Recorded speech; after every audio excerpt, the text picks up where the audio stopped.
actually. So we should be proud of that. But there are nearly 100 of these events happening today all over the country.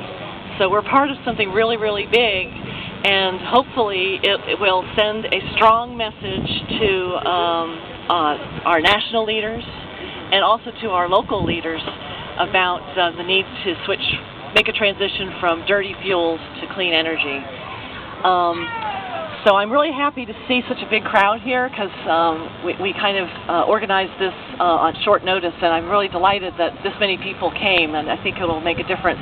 I'd like to introduce the director of the Georgia Chapter Sierra Club, who came here all the way from Atlanta to be here for this event, Colleen Kiernan. Thank you, and thank you for being here. And thanks so much to the Surfrider Foundation, and thanks to the Center for Sustainable Coast. And thank you for Paul Wolf for being here, City Council member from Tybee Island. Yeah, we're out here today to say no to drilling and yes to clean energy. And in Georgia, we've made huge progress on that so far. We're adding 800 megawatts of solar energy by 2016, which is a huge turnaround. We have about 22 megawatts of solar today.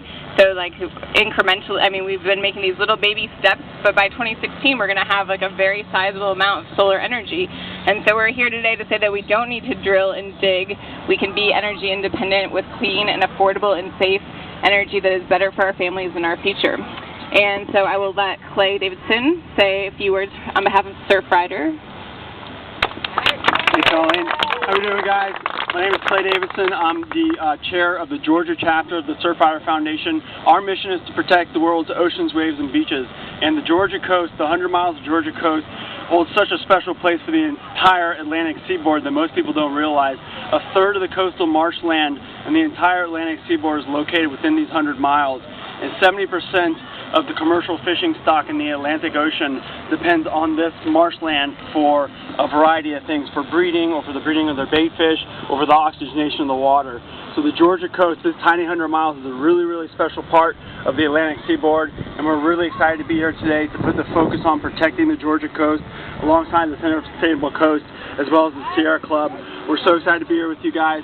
I will also let you guys know that the Surfrider Foundation right now is opposing seismic testing in the Atlantic, which is a precursor to drilling in the Atlantic, and they want to explore the coast from the tip of Florida, basically all the way up the coast, with air guns blasting at 100,000 times the volume of a jet engine, injuring or killing hundreds of thousands of fish and other sea life, disrupting habitat and all sorts of horrible effects.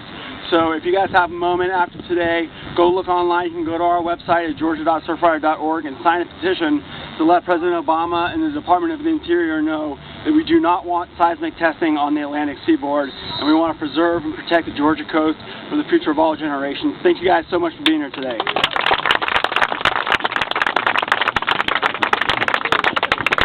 Hi, I'm Dave Kyler with the Center for a Sustainable Coast. Our office is down on St. Simons, but we get up here all the time, and most of our board members over the years have been from the Savannah area. I just wanted to take a little bit different tack on this. You may note over the years the use of the term energy independence. It used to mean something good, no longer, because various people have, through the big oil influence, have now been touting export of fossil fuels as a way to achieve energy independence, which is just plain nonsense. When we export fossil fuels, we export the combustion of those fuels, which obviously affects the global environment, and we cannot escape being part of the global environment, suffering the consequences, which include sea level rise. So what we say is exporting fossil fuels is importing disaster, and we cannot afford to continue on with using fossil fuels. We need to get on with the clean energy, which our technology will readily make feasible within a very short period of time if we get on with the program and turn away from the biased influence of big oil. Thank you. And Paul Wolf is here. His councilman, Tybee Island City Councilman Paul Wolf will speak. Yep. Isn't it a beautiful day at the beach? The sun is shining, there's a strong offshore breeze, and that's where we need to be putting our money, not in seismic air guns and offshore oil rigs. We have potential to develop 15.5 gigawatts of wind off the coast of Georgia in our 100 miles of coastline that will not negatively impact any resources. We can run a third of the state if we develop that wind, and if we couple that with sunshine and a little bit of natural gas, we have everything we need. We don't need offshore oil.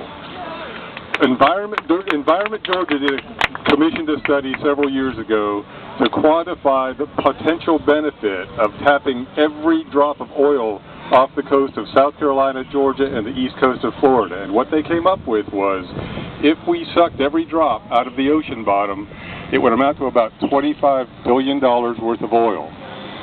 The income that these three states generate from ecotourism, from hotels and motels, from recreational and commercial fishing is roughly $25 billion a year.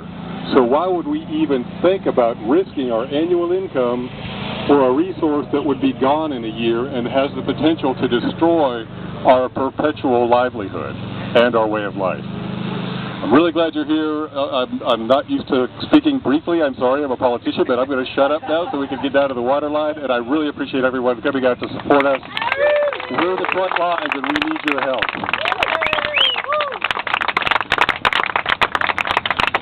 Okay, well, I think it's noon, so it's time for us all to